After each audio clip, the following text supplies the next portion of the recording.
Graças a Deus, meus queridos, pela bênção de podermos escutar a palavra, ler a palavra, meditar na palavra, para crescermos, não só na graça, mas no conhecimento de nosso Senhor Jesus Cristo, como diz São Pedro, segunda epístola 3,18.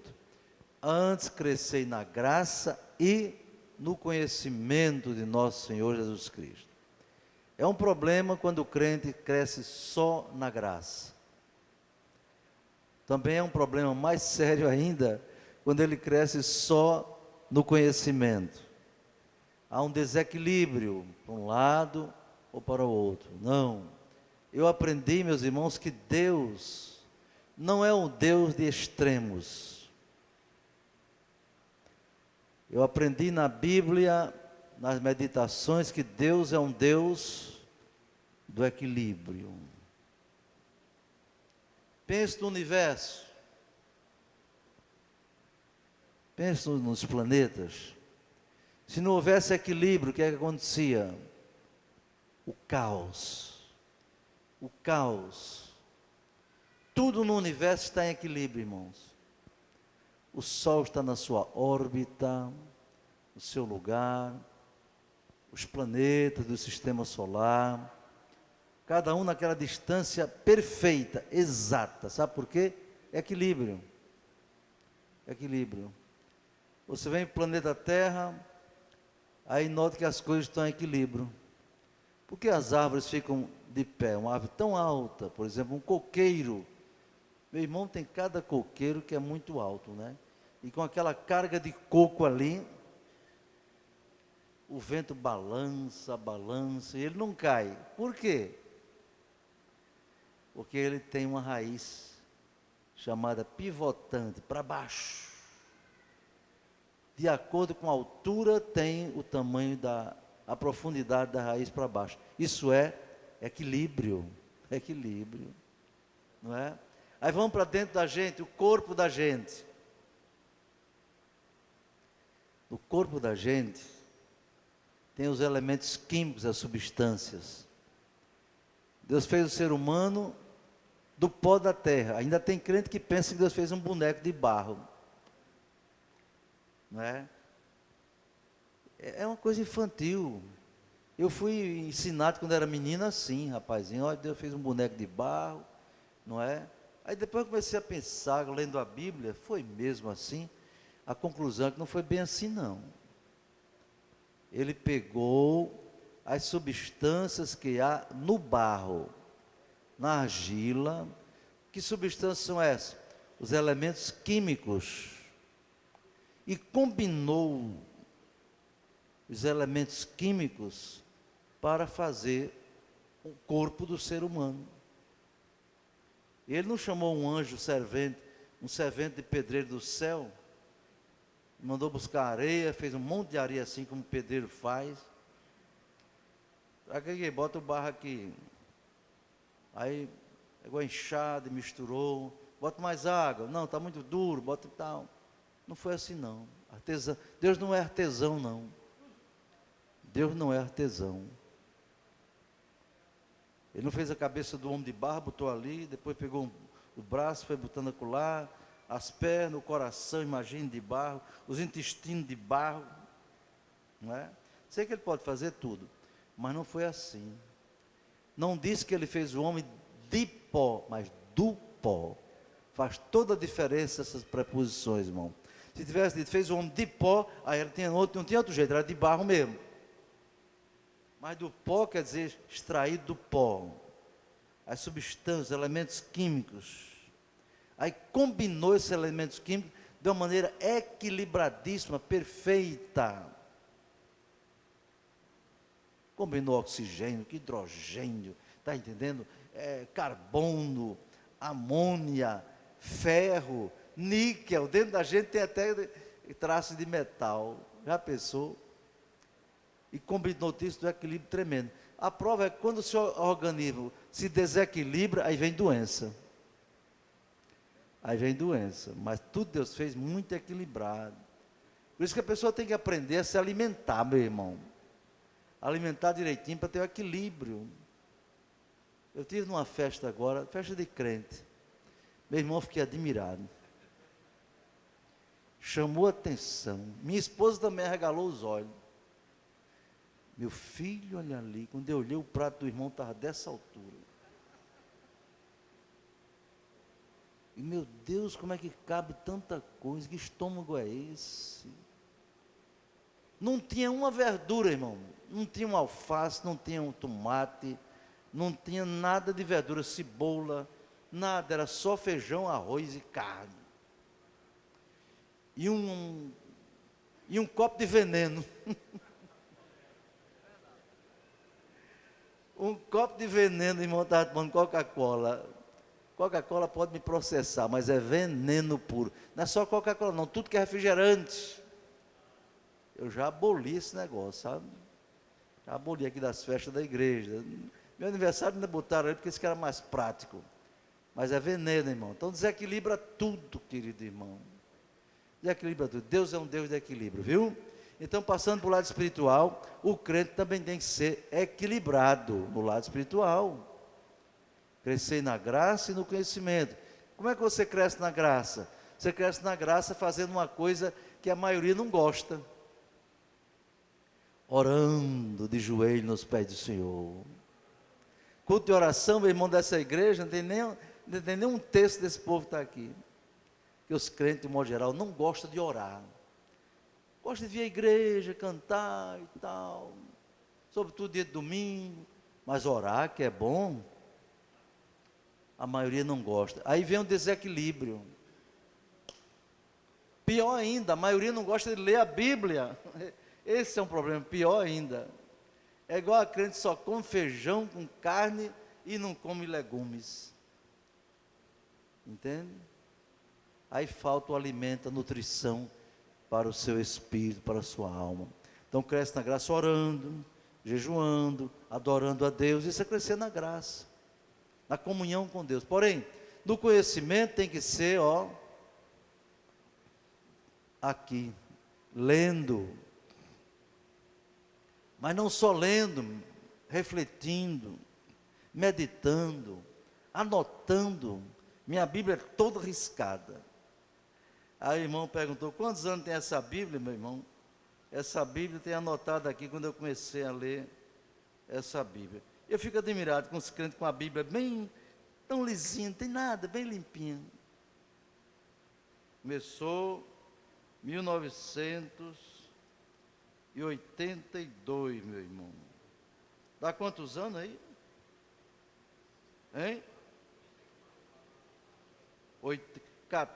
Em 82. 34 anos. Já mandei botar uma capa, né?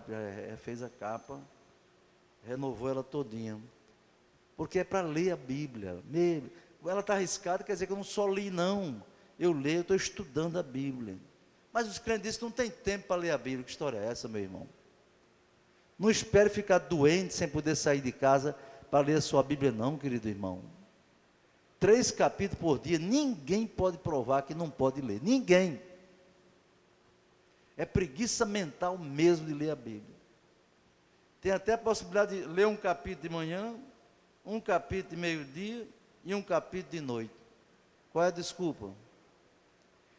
Tem irmã, meu irmão, que passa 2 horas nas novelas. Coitada. Eu tenho pena de uma pobre dessa, meu Deus. Está anêmica, raquítica, esquelética, entendeu? Desnutrida, espiritualmente é assim que está. Porque novela não tem nada para edificar a vida de ninguém, muito menos de uma serva de Deus ou de um servo de Deus. Você não quer ler a Bíblia toda num ano? Lê em 2 anos. Pronto, basta ler um capítulo e meio, lê todinho. Agora, no segundo domingo de janeiro, a Sociedade Bíblica do Brasil, seu representante virá aqui para entregar um certificado a todos os leitores da Bíblia que leram a Bíblia toda durante o ano. Então, mais uma vez eu peço, os irmãos fazem parte dos grupos de leitura da Bíblia, grupo 1, grupo 2, grupo CLAB, não é?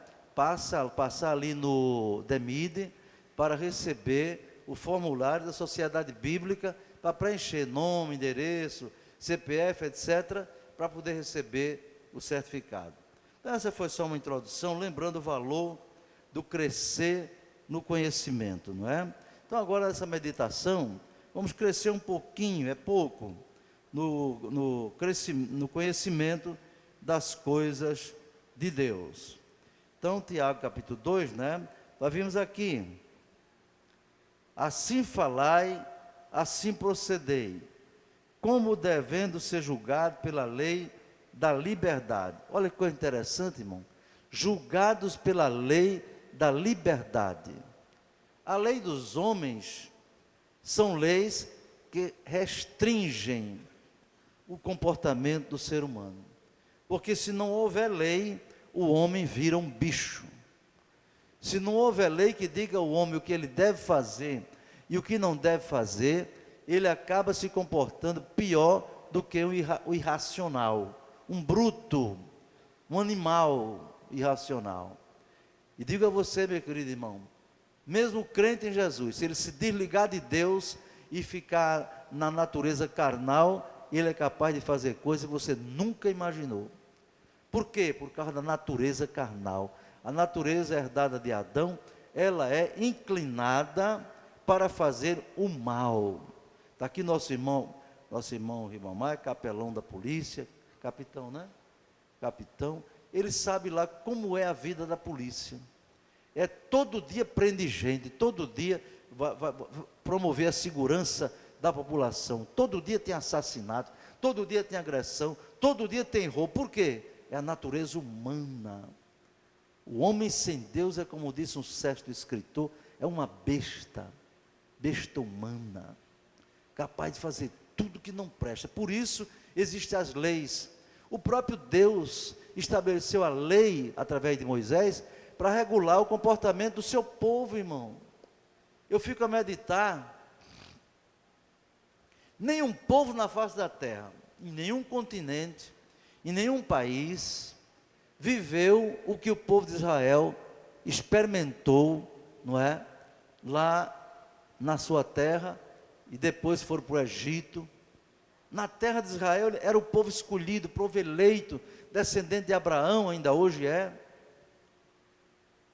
Mas aí desobedeceram a Deus, fizeram o que não prestava, andaram na contramão de Deus e foram para o Egito, no Egito eles foram para lá e foram para lá no Egito para escapar, não é? Primeiro foi para escapar. Depois então que José morreu, veio a escravidão. A escravidão. Aí não foi bem propriamente por causa de pecado, foi por causa da maldade mesmo, da inveja do faraó. Mas o que Deus fez? Aí começa a história de Israel, uma fase da história, em que nenhum povo, nenhuma nação do mundo viu Deus operar coisas tão grandiosas como o povo de Israel. Imagine, era em torno de 3 milhões de pessoas vivendo ali dentro, não é? E por causa do seu crescimento causou inveja e foi oprimido e clamou a Deus e Deus resolveu agir. E quando Deus resolve agir, meu irmão, não tem faraó, não tem presidente de Senado, nem da Câmara, nem presidente do Brasil, nem dos Estados Unidos, nem do mundo, lugar nenhum. Quando ele resolve agir, ou sai da frente ou ele quebra tudo. Dê glória a Deus por isto. Isaías 43, 13. Antes que houvesse dia, eu sou, disse o Senhor. E ninguém há que possa escapar da minha mão. Operando eu, quem impedirá? Qual é a resposta? Ninguém pode impedir. Dê glória a Deus por isso. Seu Deus, o meu Deus, é aquele mesmo Deus. Quando Ele resolve operar, ninguém pode impedir. Não é? Agora, quando Ele não quer operar, Ele permite as coisas acontecer. Permite e não adianta a gente querer julgar Deus. Não. Um dia saberemos todas as coisas. Então nenhum povo viu os sinais de Deus, irmão. Aquele povo saiu ali, para ele sair dali, Deus mandou 10 juízos sobre Faraó e sua terra, 10 pragas. E Faraó, usado por Satanás, com permissão de Deus, e também o próprio Deus endureceu o coração de Faraó. Sabe para quê? Porque os egípcios rejeitaram o Deus de Israel.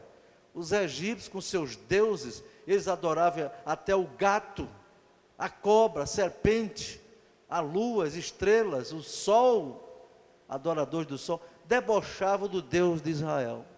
Aí Deus disse: depois eu vou fazer juízo sobre os deuses deles. Eu vou mostrar que eles têm deuses, mas só há um Deus, que sou eu, o que sou. Dê glória a Deus.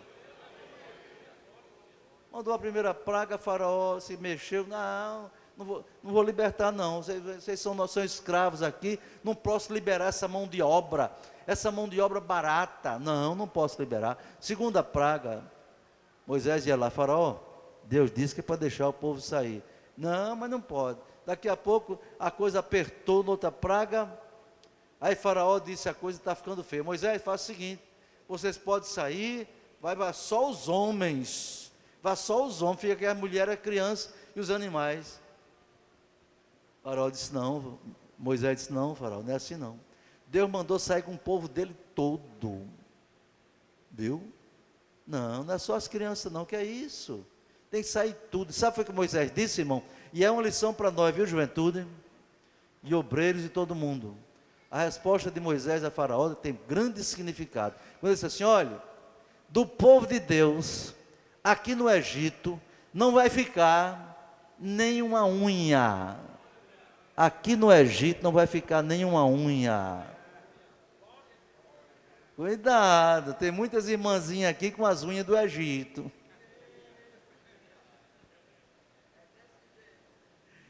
Né, irmã Amanda? As unhazinhas do Egito. Cuidado, meu irmão. Você não pode ter unha do Egito não, irmão. Você tem que ter unha de santa, lavada e remida no sangue. Você não dá glória a Deus não? Olha aí. Já vi cada um, moça com a unha preta, isso é coisa de satanista, irmão. Satanista é que usa a unha preta. Ele se veste de preto, roupa preta, sapato preto, tudo preto, e as unhas pretas também, os olhos pintados de preto, é um demônio. Essa unha vermelhona é de sangue. Não, meu irmão, você não precisa ter sangue nas unhas não. Você já tem o sangue do Cordeiro que te libertou. Já vi moça com unha roxa. Roxa, meu irmão, isso é negócio de demônio. O sangue de Jesus tem poder, viu? Então, Moisés disse: não fica nenhuma unha aqui. Aí Faraó disse: Moisés, suma da minha presença. Suma da minha, não quero mais ver vocês não, desgraçado. Aí Moisés disse: tudo bem. Aí Deus disse: Moisés, chegou a hora. Hoje à meia-noite, eu vou mandar passar o anjo destruidor. Vai ferir todos os primogênitos do Egito. E Faraó vai deixar o meu povo sair. E o meu povo, para ser identificado pelo anjo e não ser atingido pela praga, precisa celebrar a Páscoa. Tem que matar um cordeiro, viu? De tardezinha. O sangue, tem que colocar o sangue do cordeiro na verga da porta. Tem que comer com sapato nos pés, cajado na mão, entendeu? A bagagem pronta para sair, está entendendo? Com ervas amargosas, e saireis apressadamente. Sabe o que simboliza aquilo? Aquele cordeiro representa Jesus Cristo, o Cordeiro de Deus, que tira o pecado do mundo. Aquele cordeiro oferecido em sacrifício por cada casa, representava um sacrifício pela libertação do Egito. Mas depois que Jesus veio, não precisou mais de cordeiro morrer não. Ele morreu na cruz como cordeiro, como foi dito no hino que Marcos cantou aqui há pouco, não é? Morreu como cordeiro, mas ressuscitou como leão da tribo de Judá. E aquele povo viu quando de noite um clamor tremendo, era gente, todo o Egito estava num clamor total, inclusive Faraó, porque todo primogênito morreu. Irmão, se Deus quiser, olha, ele mandou, o anjo não se enganou, Os primogênitos estavam tudo dentro das suas casas, dentro da prisão, dentro do palácio de Faraó, as casas tudo no escuro, entendeu? Mas Deus, o anjo sabia onde estava cada um. Se Deus quiser matar todos os pecadores, todos que levantam contra o cristão, Ele manda assinalar e mata tudinho. Mas Deus não quer fazer isso. Por quê? Deus quer a salvação dessa gente. Agora, eles não entendem isso. Eu quero dizer que esse povo viu sinais tremendos. Aí Deus tirou com mão poderosa, ninguém impediu. O mar vermelho, qual foi o povo no mundo que viu um mar se abrir e o povo passar pé enxuto? Nenhum. Eles viram tudo isso. Quando faltou carne no deserto, Deus mandou os passarinhos cair em cima dele, as aves de arribação. Faltou comida, Deus mandou o maná no deserto. E por aí vai, os sinais Deus operou. E no entanto, aquele povo, irmãos, depois estabeleceu na terra do Canaã, não é? Em lugar de obedecer a Deus, começou a desobedecer. De maneira terrível, começou a adorar deuses estranhos. Aí depois Deus manda, já com Moisés, lá naquela terra, estabelecer a lei. Para que a lei? A lei para poder regular o comportamento daquela gente. Mesmo tendo visto tantos sinais de maravilha, desobedecia a Deus descaradamente. Imagina o povo hoje. Quem foi que viu uma postagem minha no Facebook hoje? Quem viu? Levanta a mão aí. Os irmãos viram, quem tem Facebook, eu postei ali, que o Brasil está debaixo de maldição. Eu estou falando aqui da lei da liberdade. Somos julgados pela lei da liberdade. Pois bem, aquele povo não soube aproveitar a liberdade de Deus, que só queria abençoar, só queria fazer prosperar, dar paz, dar saúde, prosperidade, não deixar faltar nada. O povo não aprendeu a viver na liberdade, irmão. O povo hoje também não sabe viver na liberdade. Grande parte dos crentes estão com aquilo que se chama síndrome do Egito. O que é a síndrome do Egito? É a saudade das panelas do Egito. Quando a coisa apertou no deserto, o povo murmurou, dizia: Moisés, era melhor a gente ter ficado no Egito, do que trazer para morrer nesse deserto. Moisés ficou tão aperreado, como diz o nordestino, que disse: meu Deus, tem misericórdia. Tem misericórdia, meu Deus. Que povo é esse? Vivia na escravidão, debaixo do chicote, fazendo tijolo de manhã, de tarde, de noite, sofrendo, chicoteado. Agora está com saudade das panelas do Egito, das comidas do Egito, do pepino, da cebola, não sei de quê. Isso se chama síndrome do Egito. Pois bem, nesta igreja tem crente que tem síndrome do Egito. Veio lá do mundo, mas ainda quer fazer as coisas do mundo. Tem saudade do mundo.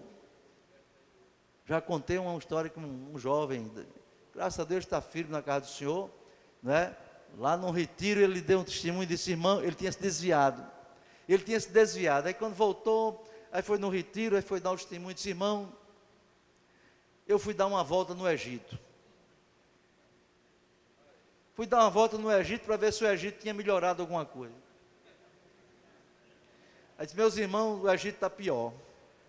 Eu pensei que tinha alguma coisa boa, ontem não, piorou, agora que está pior mesmo. Aí voltei. Ainda bem que ele voltou. Mas muitos voltaram para o Egito e de lá vão direto para o inferno. Nunca mais vão voltar para os caminhos do Senhor. Nunca mais vão voltar para Canaã. Querido irmão, não tenha saudade do Egito, não. Não tenha saudade do mundo, porque Egito representa escravidão. A lei de Moisés era a lei de maldição sobre o homem, está entendendo? A lei Malaquias termina com a maldição. Tenha cuidado, aprenda a viver na liberdade que Cristo nos deu. Liberdade para adorar, liberdade para servir, liberdade para louvar, liberdade para viver em comunhão com Ele. Você quer melhor do que isso? Dê glória a Deus, não é? Vai trocar essa liberdade por panela de coisa do Egito? Deus nos guarde. Aqui está dizendo então: assim proceder, porque vamos ser julgados pela lei da liberdade. Tem pessoas que dizem: não vou ser crente não, porque eu não quero perder a minha liberdade. Já ouviu isso? Eu já, várias vezes. Não, Arinaldo, eu acho muito bonito, eu vi isso no quartel, quando eu fui militar, não é? É onde eu andei, eu mostrei minha identidade. Onde eu andei, mostrei minha identidade cristã. Até oficiais gostavam de conversar comigo, porque queriam conversar sobre coisa de igreja e tal, não sei o quê. Era assim, sargento. Outros tossiam a cara, não importa. Eu aproveitei os momentos que Deus me deu para distribuir folheto, levei Bíblia para o quartel, né? Na universidade eu fui pró-reitor pela graça de Deus, e usando do cargo importantíssimo, falei com o reitor para distribuir Novo Testamento em toda a universidade. Ele disse, pois não, ele não. O primeiro Novo Testamento que eu dei foi a ele, está aqui. Liberdade total, de classe em classe, lá no Hospital das Clínicas, do campus todo, com os Gideões. Eu era Gideão. E alguém dizia, não, Elinaldo, eu acho bonito ser crente, vocês crentes, agora, para mim não dá, porque eu quero ter liberdade. Coitado, meu Deus, o que é liberdade? O que é liberdade? O conceito de liberdade, meu irmão, varia de pessoa a pessoa, de cultura para cultura, etc. E eu dizia, mas meus amigos, ser crente é ser a pessoa mais livre que há no mundo. Não, rapaz, vocês têm que estar na igreja, você tem que não sei o quê, vocês têm que pagar o dízimo, não sei o que lá. Nenhum capitão me chamou lá no gabinete dele, disse, não, vem cá. Rapaz, é verdade, me diz uma coisa, você dá o dízimo, rapaz, dá 10% do teu soldo, dou, capitão. Ele sabia quanto eu ganhava, e sabia quanto ele ganhava, né? Dou, capitão, dou 10%, dou com prazer, mas rapaz, pegou a caneta e fez os cálculos. Rapaz, é muito. Rapaz, eu acho que nem o governador dá 10, não. Eu digo, capitão, já que o senhor falou no assunto, o senhor me chamou aqui, o senhor ganha quanto? Ele disse. Aí eu escrevi. Aí eu vi quanto era 10% do salário dele. Disse, capitão, o senhor, ele fumava. O senhor fuma, né? Fumo. Quantas carteiras por dia? X, eu calculei. O senhor, fim de semana, vai lá para o clube de oficiais? Vou. Sim, o senhor paga quanto do clube oficiais X? Por semana o senhor gasta quanto? Aí fiz os cálculos. Aí eu disse, o senhor já viu aí quanto dá? Disse, rapaz, é mesmo, dá mais de 10% do meu salário, é?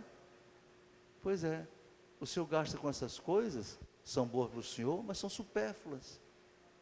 E eu dou 10% para a obra do Senhor, para a igreja do Senhor, que vai ajudar a salvar almas, abençoar as pessoas. Eu disse, você tem razão.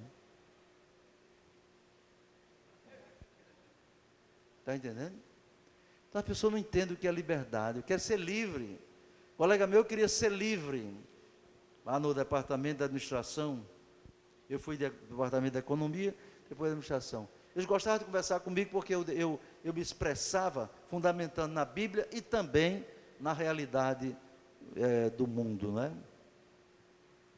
E um deles disse, Arnaldo, não dá, rapaz, não é para mim não, sabe? Ser crente é muito difícil. Eu digo, difícil é, mas não é impossível, não é?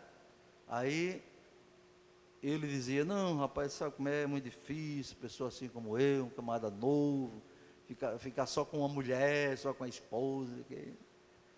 Aí pronto, o professor começou a namorar com uma jovem lá, que era aluna dele, namorando, casado, tal. Depois a mulher descobriu, separou-se, e ele continuou namorando com as meninas. Liberdade. Todo fim de semana era mulher, bebida, clube, festa, liberdade. Liberdade. Um dia, presta atenção, eu abro o jornal O Poti, naquela época, a manchete bem grande, professor da universidade dá um tiro no ouvido. Quando eu olhei para a foto, era aquele meu colega. Não tinha tanta liberdade? Como é que se matou? E o negócio foi trágico, ele pegou o carro dele, não é? foi lá para uma curva de Ponta Negra, parou o carro, desceu, tudo preparado, pegou gasolina, jogou em cima do carro, acendeu o isqueiro, tocou fogo no carro, pegou o revólver 38, pôs na cabeça e atirou. Tombou ali. Está vendo, irmãos? Que liberdade é essa? Aqui está dizendo que nós devemos ser julgados pela lei da liberdade. Mas que lei de liberdade é essa? É a lei da liberdade em Cristo Jesus. Ele diz: se o Filho vos libertar, verdadeiramente sereis livres. Dê glória a Deus por isto. Verdadeiramente sereis livres. Louvado seja Deus. Agora, o versículo diz: assim falai e assim procedei. Sabe o que é que significa isso, irmão? Você viver de acordo com o que você prega. Aquilo que você fala, você deve viver na sua vida. Senão você vai entrar no rol dos fariseus, não é? Fariseus eram uma raça de gente lá, um tipo de gente religioso. Olha, irmão, cuidado com o crente religioso. Religiosidade significa exatamente liturgias, práticas e tal. Não é a essência do cristianismo, não é a religiosidade. A essência do cristianismo é integridade em Cristo Jesus. A essência do cristianismo é isso, é viver de acordo com o que se prega. Assim falai e assim procedei. Vamos comigo, meus irmãos, para o Salmo 25, versículo 21. Rapidinho, dá uma passada pelos Salmos. 25. Que doutrina não pode ficar num lugar só. Tem que... 21. Sabe o que diz o Salmo? Quem encontrou, leia comigo, por favor. Salmo 25, 21. 1, 2. Guarde-me a sinceridade e a retidão, porquanto espero em ti. Guardem a sinceridade e a retidão. Então o cristão tem que viver de maneira sincera, tem que viver com verdade. Não pode ser um hipócrita, mentiroso, falso. Prega uma coisa no púlpito, em casa vive outra. Prega uma coisa no púlpito, ou ensina, ou prega, e lá no quartel é outra coisa. Lá na escola, lá no trabalho, na rua, no ônibus. Não, meu irmão. Não, assim falai e assim procedei. Quer dizer, viva aquilo que você prega. Porque se você pregar uma coisa e viver outra, você é um falso, um hipócrita. Outro Salmo 41, versículo 12. Salmo 41, versículo 12. Vamos ver o que é que diz esse Salmo do Senhor, não é? Versículo 12. Leiam comigo. 1, 2.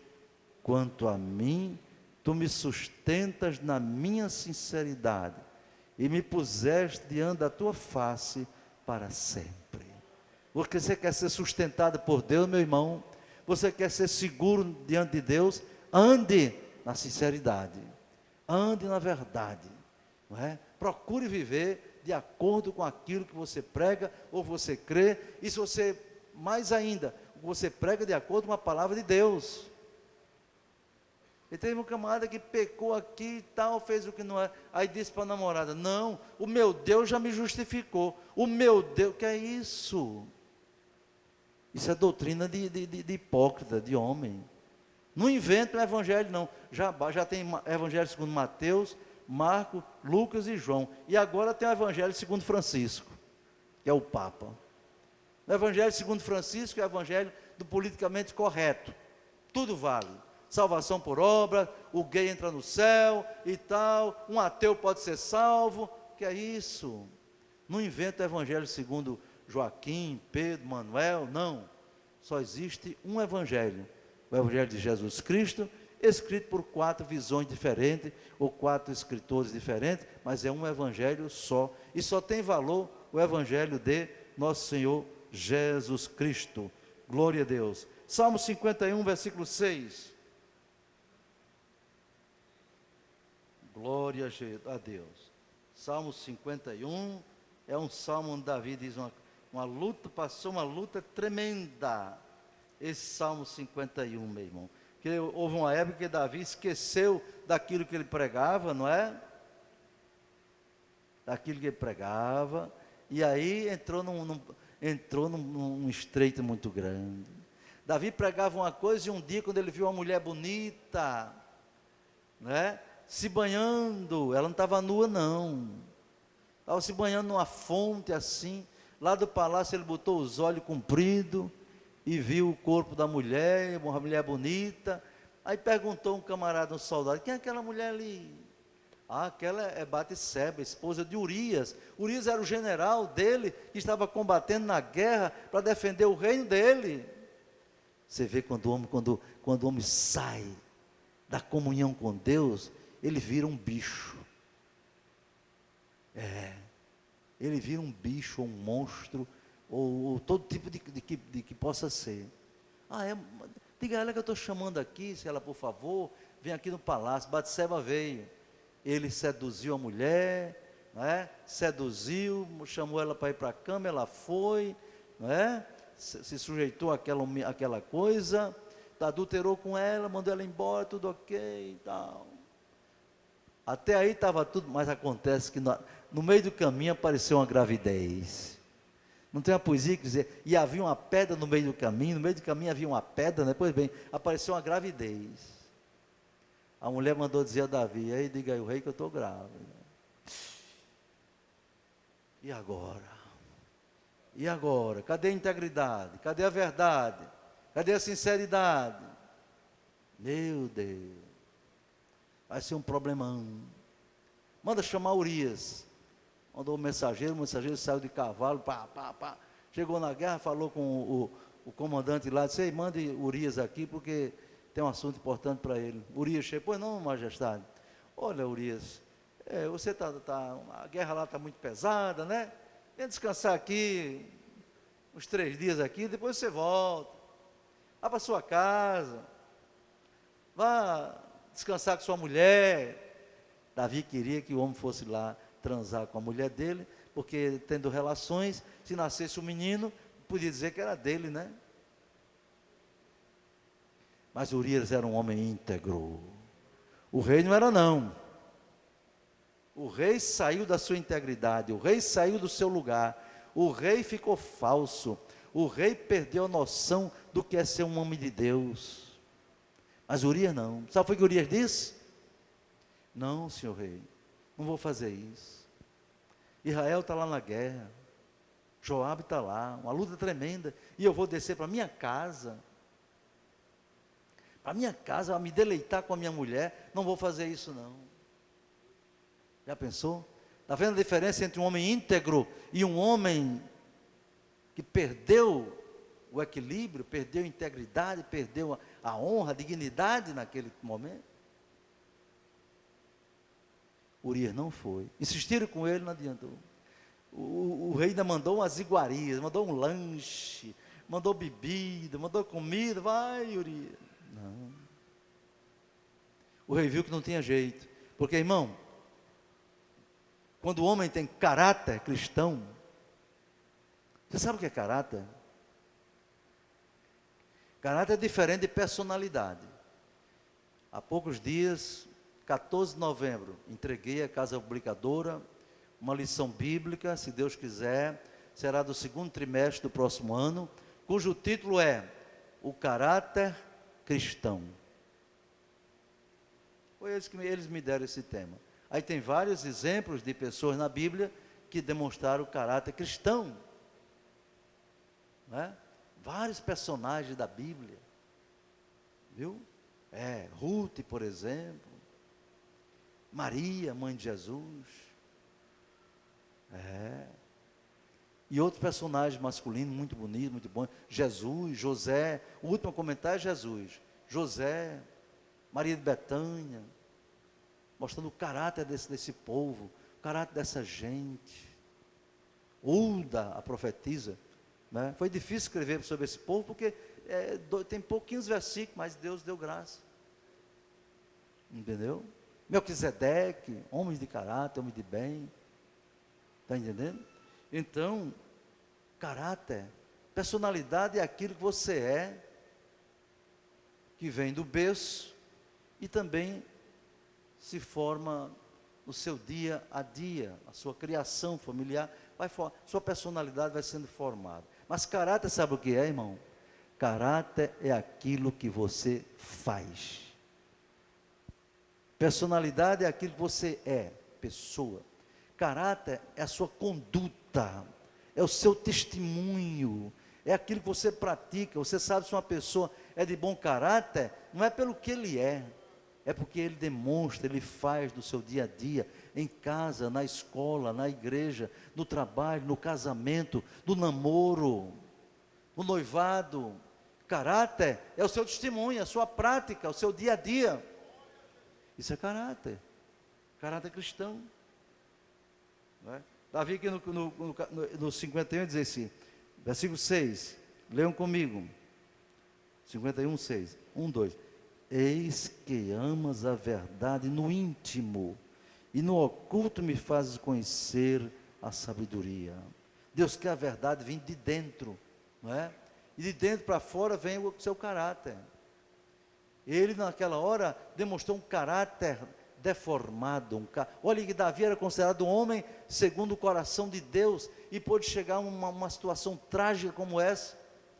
Irmãos queridos, enquanto Urias foi íntegro, pior, Davi viu que não adiantava querer enrolar Urias ali, fazendo ele ter relações com a mulher dele.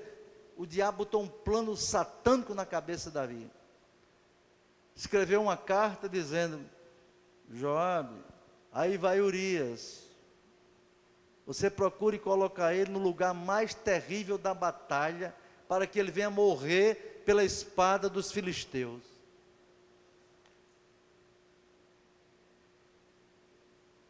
Pegou aquela carta, botou, enrolou, era um rolo, entregou a ele, selou, mandou ele levar. Urias levava a sua sentença de morte. Sei não, se fosse eu no meio do caminho, tinha dado uma paradinha e para ver o que tinha ali. Era bem capaz que Alinaldo fizesse isso. Mas Urias não. Urias não abriu a carta. Quando chegou lá, entregou a Joabe. Joabe foi cúmplice. E mandou colocar o Urias no meio do lugar mais perigoso da batalha. E Urias foi morto. Irmão, assim falai e assim procedei, para ser julgado segundo a lei da liberdade. Assim falai, quer dizer, caráter. O grande problema das gerações atuais de evangélicos no Brasil todo, irmãos, é uma questão de caráter. Caráter cristão. As pessoas têm uma facilidade em querer agradar o mundo, agradar o Egito. Não, quem tem um caráter cristão já começa com o Pai Nosso. Não se faça a minha vontade, seja feita a tua vontade, assim na terra como no céu. O caráter começa. A vida, em tudo na vida tem que demonstrar esse caráter, entende? Aí o outro assunto, aí vou terminar só com o versículo 13, próximo encontro falaremos sobre as obras, porque diz assim, ó, porque, eu queria que vocês lessem comigo isso aí, porque tem muito crente que não sabe nem que isso aqui existe.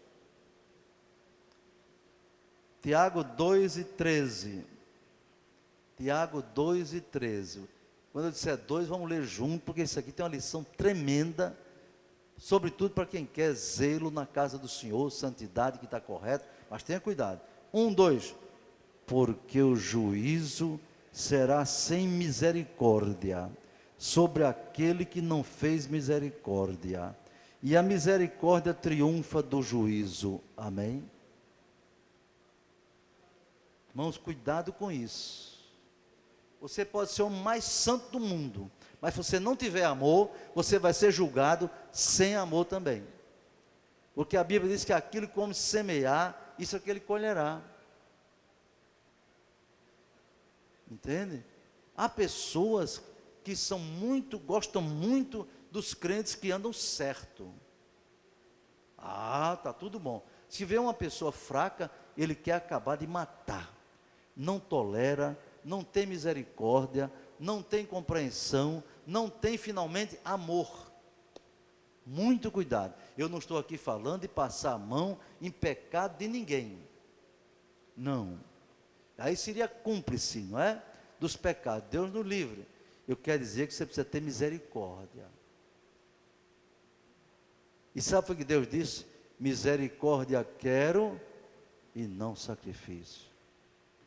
Então a misericórdia triunfa no juízo. Quer ver um exemplo dado pelo nosso mestre maior? Aquela mulher apanhada em pleno ato adulterando. Os fariseus levaram a mulher aos pés de Jesus. Não levaram o homem, não sabemos por quê. O homem pode ter dado no pé, escapado, e a mulher não pôde escapar. Agarraram a mulher pelos braços, pelos cabelos, e levaram os pés de Jesus, e ali havia uma grande multidão. Grande multidão.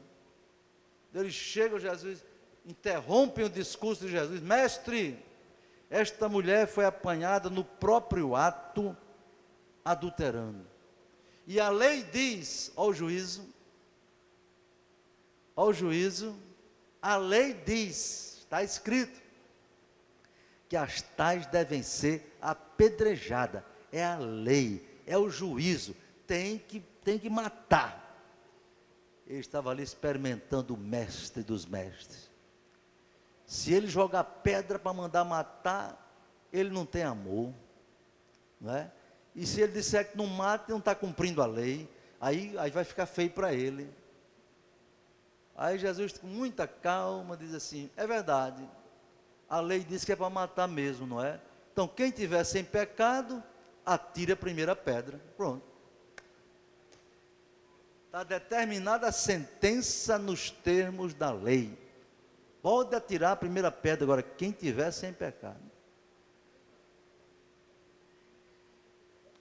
E aí Jesus começou a escrever na areia.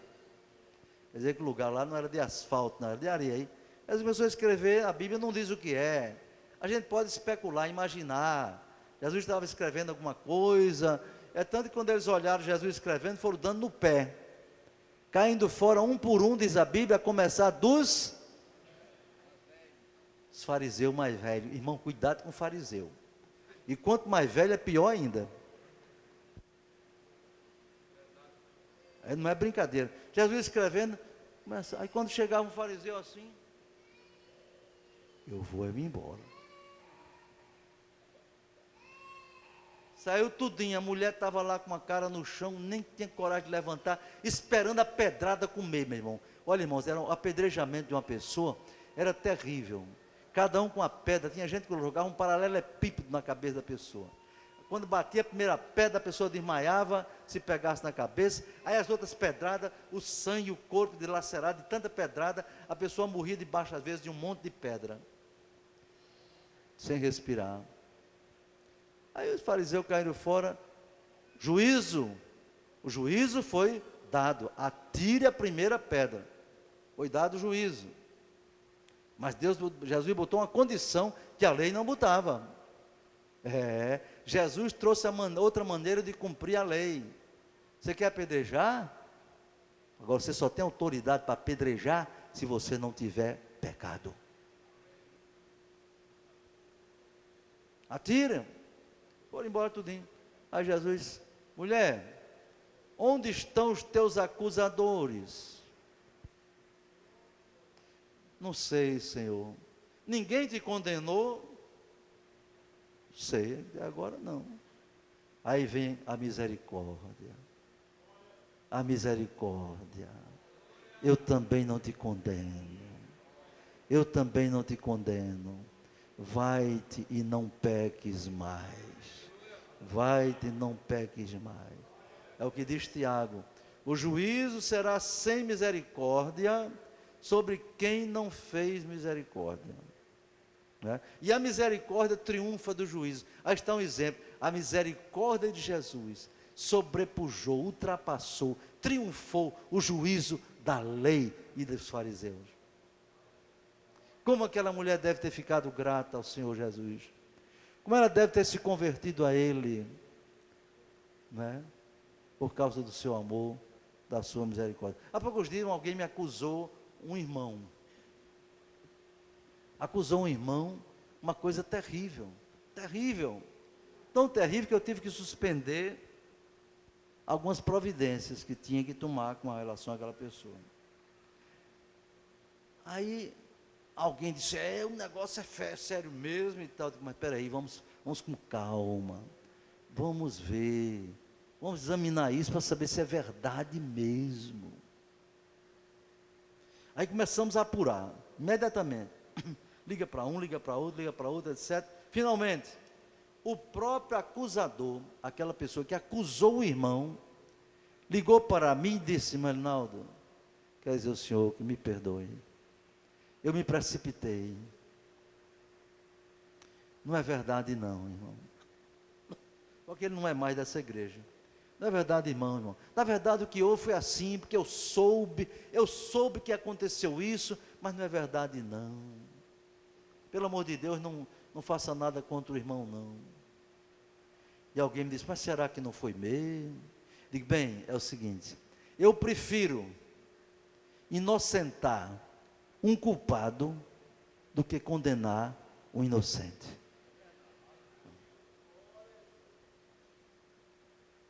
Por misericórdia de Deus e por amor. Se foi verdade e a pessoa nos enganou, um dia se cumpre o que a Bíblia diz, aquele que usa de engano, não ficará dentro da minha casa. Mas enquanto não tem prova, irmão, como é que vamos matar uma pessoa? Deus nos abençoe, nos ajude.